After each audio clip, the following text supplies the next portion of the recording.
Today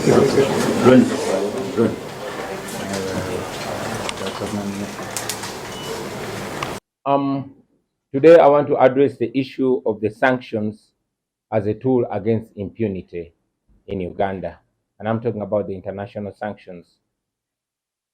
Friends, the reason why we always call for sanctions against General Museveni and his officials, and why we celebrate whenever those sanctions are implemented, can only be summarized in one word: impunity. We live in a country where the regime has effectively captured, undermined, and destroyed all mechanisms that can hold officials accountable. They are no longer accountable to anybody for as long as someone is connected to the regime. No one can hold them accountable for their wrongdoing. I mean, let's take an example of Anita Among, the Speaker of Parliament. She embezzles billions of taxpayers' money, and evidence is actually presented to the public, but nobody can do anything. Instead of calling her to account, General Museveni comes out to defend her, to protect her, and to support her. Instead of going after her, the law enforcement agencies instead go after every and any whistleblower that dares to speak out against her corruption, to the extent that some have actually run out of the country and some are in hiding. That is impunity. You all remember the students that tried to protest against the theft of the iron sheets that were meant for Karamoja. Many of them spent months in prison, while those that were involved in this grand theft were either rewarded, and those that were pretentiously held to account were only imprisoned for a few hours. It's because of impunity that the police will not summon Anita Among for questioning. Because of impunity, the IGG will not investigate her. The DPP will not sanction charges against her. The courts of law will not summon her. The Auditor General has also been bought and silenced by another service award. Any MP that raises or dares to raise the issue is quickly silenced and humiliated on the floor of Parliament by the same Anita Among. That is impunity. She then continues to live large, enjoying her stolen money. I mean, nobody can touch her, nobody can say a word. No one can call her to account. And that is how those who have killed our people in hundreds go scot-free and elude justice. That is why people who abduct, torture, kill our people, or even rape our supporters are moving around scot-free. And many of them are actually given red carpet reception at public functions. You saw the man that undressed for people being appointed RDC by General Museveni. That is impunity. Like many other institutions of state, the Uganda Human Rights Commission has also been effectively co-opted and destroyed. And that's why you can see Wangadia supporting and ridiculing, supporting the abduction and rape and even sodomy of our supporters in CMI detention. That is impunity. You see her mocking the victims of injustice, the victims of torture, the victims of abduction. That is impunity. She even goes as far as trying to silence the victims of abduction and trying to intimidate their families and co-opt them into silence and compromise. That is impunity.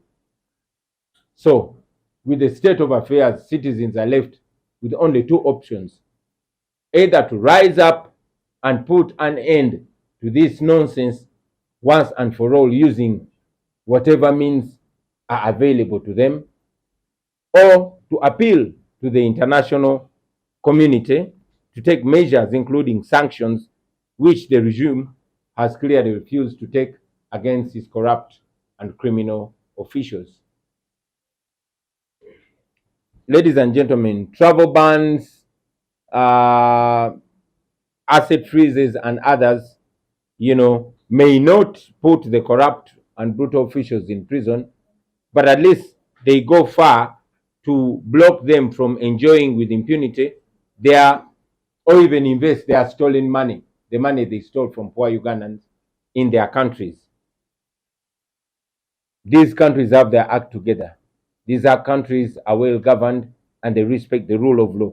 So we see no need or no importance whatsoever for them to accept impunity, to accept corrupt officials that steal from us. These people deny the regime officials that run away with our money opportunity to enjoy it in their countries.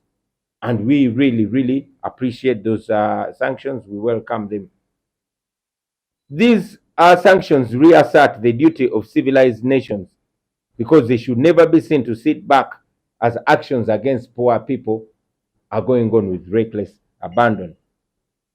These regime officials that have destroyed, underdeveloped, and looted their countries because they think they can enjoy life with their families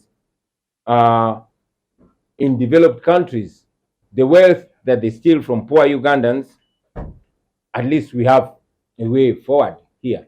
So we welcome these sanctions and we want these thieves, these corrupt officials to lay in the bed that they laid. They've destroyed their countries, they've messed up Uganda, they've messed up our healthcare system, they've messed our education system because they get all their healthcare from abroad and indeed they die from abroad. They've messed up our country and they want to enjoy the countries that are well governed at the cost of the poor people. So we are happy that these sanctions have been slapped on those officials and we want more sanctions on General Museveni, his son, and all his officials that he uses to crack down on the rights of the people. They should go to Ugandan hospitals. They should have their children go to Ugandan schools. They should buy cosmetics from Uganda. I thank you, and I'll say that in Uganda before I welcome questions from you, ladies and gentlemen. Basebo ne banyabo, njagala bebaza mwe bannamawulire abazze okutuuliza amakya ga leero. Olwaleero njagadde kwogera ku nsonga ya natti ezasibiddwa ku Anita Amongo n'abalala banne abalyake olw'okubba amabaati g'e Karamoja n'okulya enguzi. Newankubadde Anita Amongo yekka yaliko natti zino, naye twasabye natti zino baziteeke ku bonna abenyigira mu bikolwa bino eby'obukenuzi. Ensonga lwaki tusaba amawanga gano ganaggwadda getukolagana nago, Uganda gekolagana nago, agavujirira Uganda ssente, gye baliira ssente zaffe ze batubyeko. Ensonga lwaki tubasaba basennatti ku bakulembeze abatulugunya abantu n'abali b'enguzi n'ababba ssente z'abanaku, era ensonga lwaki tujaguza nnyo buli bwe babaako gwe bataddeko natti, tusobola bizingira mu kigambo kimu, impunity.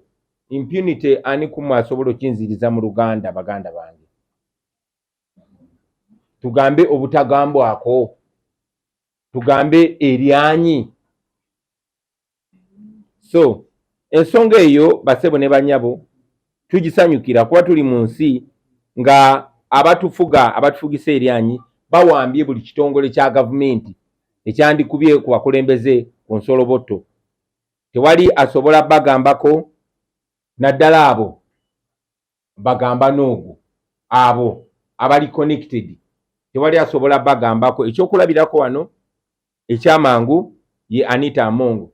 Anita Amongo anyaguludde ssente z'omusolo mu buwumbi, mu billions, nga tewali asobola mugambako.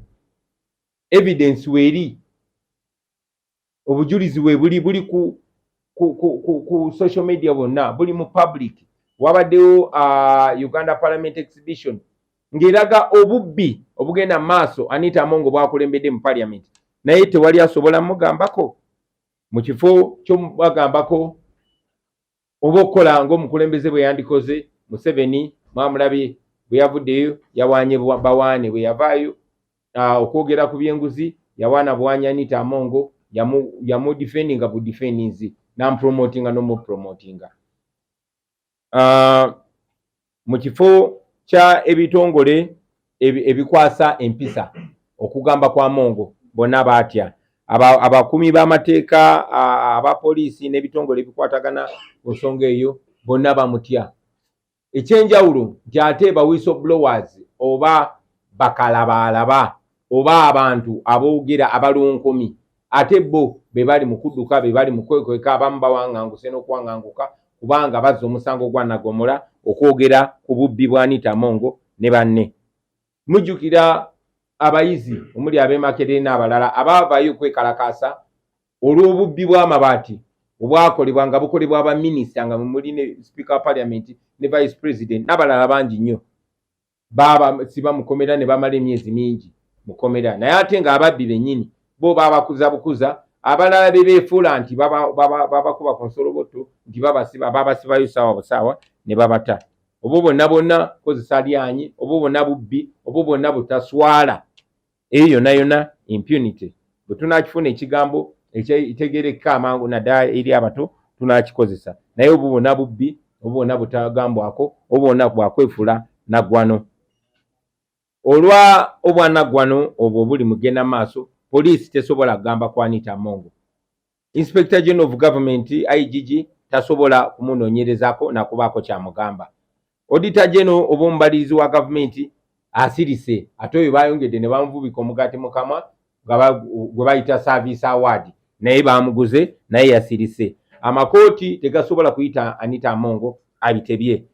DPP tasobola kugula musango kwa Anita Mongo kubanga bonna bonna babasirisa babakakanya. Omubaka wa Parliament yenna agezaako okusitula eddoboozi lye okwogera ku bubbi obukulemberwa Anita Mongo. Mulabye bye bamukola, bamusirisa, bamuvuvuba, bamuswaza bamunyooma. Mwalaba Anita Mongo ng'agamba Honorable